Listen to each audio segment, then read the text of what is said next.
Contas das empresas estatais federais devem fechar 2024 com maior déficit em 15 anos, apontam dados do governo.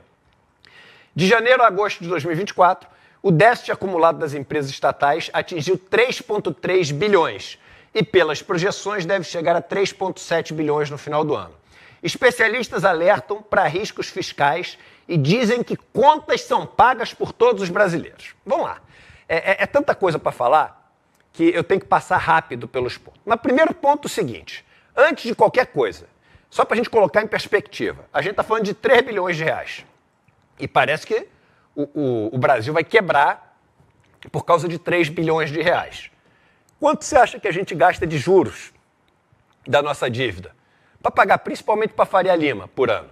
Ah, não é a Faria Lima, é a Faria Lima sim, porque se você entrar no relatório mensal do Tesouro, que tem STN, Secretaria de Tesouro Nacional, se você for pegar o relatório mensal, vai dizer quem são os detentores da dívida. Aí você soma bancos de investimento, fundos de investimento. Ah, mas o fundo de investimento, na verdade, eu que tenho dinheiro no fundo de investimento. Tudo bem, você tem dinheiro no fundo de investimento, mas você paga ali um spread, que esse spread é na figura de uma taxa de administração e uma taxa de performance para o banco. E quem domina ali o título que decide para onde é que vai, para onde é que vem, para o que compra, o que vende, é o banco também. Então você soma bancos, instituições financeiras, fundos de investimento, fundos de previdência, investidores estrangeiros, você vai chegar a quase 90% dos títulos. Então é para Faria Lima. Sabe quanto se paga de juros todos os anos?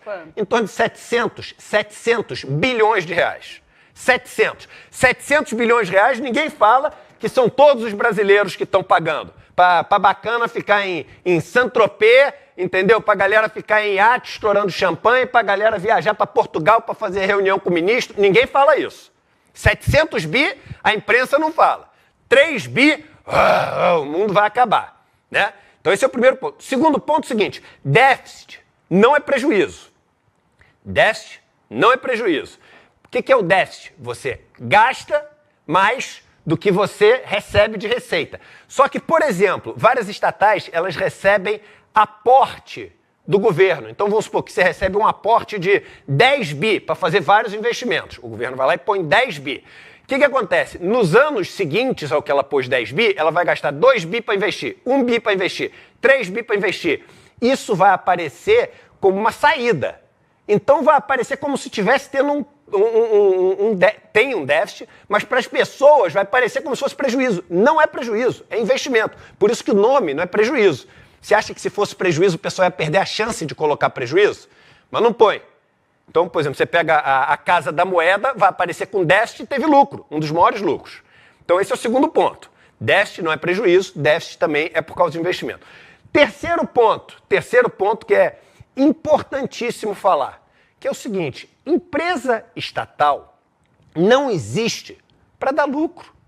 Empresa estatal existe, e só tem que existir nesse sentido, quando ela oferece para a população um serviço ou até um produto que a população precisa para poder ter qualidade de vida e que você não pode depender da empresa privada que vai maximizar o lucro em vez de maximizar a dignidade e a oferta de serviço público para a população. Então, por exemplo, água. Água é uma coisa que as pessoas precisam ter. Tanto a água que chega como a que sai. Tanto a água como o esgoto tem que oferecer uma dignidade para a pessoa. O que deve ser maximizado não é o lucro. Por isso que a gente fala, e os países do mundo inteiro, os capitalistas desenvolvidos, estão todos reestatizando a questão da água. Energia não dá para faltar, porque senão o negócio, enfim, vira um caos. Energia é uma coisa que ter energia significa ter dignidade também. Só quem já viajou para o sertão e viu lugares onde chegou luz para todos, por exemplo, sabe que uma coisa que demorava 8 horas para fazer na mão, a pessoa pôde comprar uma máquina de lavar, comprar um outro negócio ali, resolveu um maquináriozinho. O que aconteceu? Chegou energia, o cara consegue resolver em meia hora. Isso é qualidade de vida.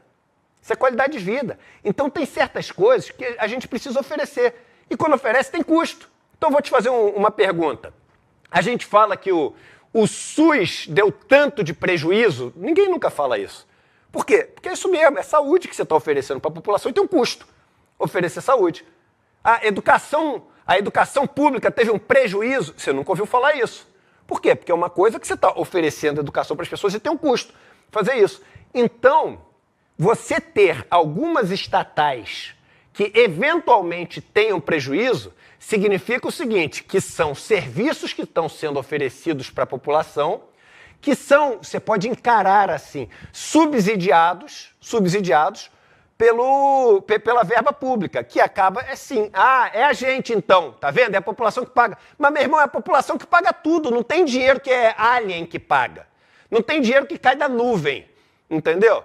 Não tem dinheiro que, são aquelas topeiras alienígenas, que tem os caras de teoria da conspiração que acreditam que tem umas topeiras alienígenas, uns bichos intraterrenos, não sei o quê. Não é isso que paga, é sempre gente que paga. Então, se você, por exemplo, privatiza, isso que as pessoas... vou privatizar a Sabesp aqui. Pô, que bom, porque agora quem vai pagar água e esgoto não é o dinheiro dos brasileiros. É o dinheiro de quem, então, que vai pagar água e esgoto? Quem é que vai pagar para a empresa privatizada, água e esgoto? Quem é que vai pagar para a empresa privatizada, energia? É sempre a população. São sempre todos os brasileiros e brasileiras que pagam. Sempre. A diferença é que quando você privatiza, você não tem como principal objetivo a qualidade de vida das pessoas, não tem. Segundo, você não tem como cobrar daquela empresa que ela ofereça toda essa dignidade, etc., porque esse não é o objetivo dela. Mas tem contrato, etc. Eu não preciso nem discutir esse negócio, é só olhar o histórico, que não é esse o objetivo dos caras, e as pessoas ficam na mão. E aí o que esses caras fazem? Eles sobem o preço. E aí não só é a população, todos os brasileiros que pagam também, só que todos os brasileiros, nesse caso, costumam pagar mais caro depois que você privatiza. Dito tudo isso, quer dizer então que as estatais no Brasil estão uma maravilha? É claro que não. É claro que não. E, como as empresas privadas também não estão, é claro que você tem que ter o tempo inteiro a preocupação em modernizar as estatais, modernizar os processos, digitalizar os processos, otimizar, fazer essas empresas estatais oferecerem o melhor serviço possível com o menor custo. É claro que você tem que fazer estatais cada vez melhores, mas o Brasil tem exemplos muito ruins de estatais, mas tem exemplos espetaculares de estatais. Olha o que o Brasil construiu com a Embraer, por exemplo, Embrapa, tantos exemplos aqui no Brasil. Então, assim, é uma abordagem da grande mídia que foi leviana ontem. Primeiro, para falar de déficit como se fosse prejuízo, né? Segundo, sem contextualizar a história. Quando você olha lá no final da matéria, ele contextualiza. Mas aí ninguém lê final de matéria. Ninguém lê final de matéria. Então é importante a gente trazer todos esses pontos.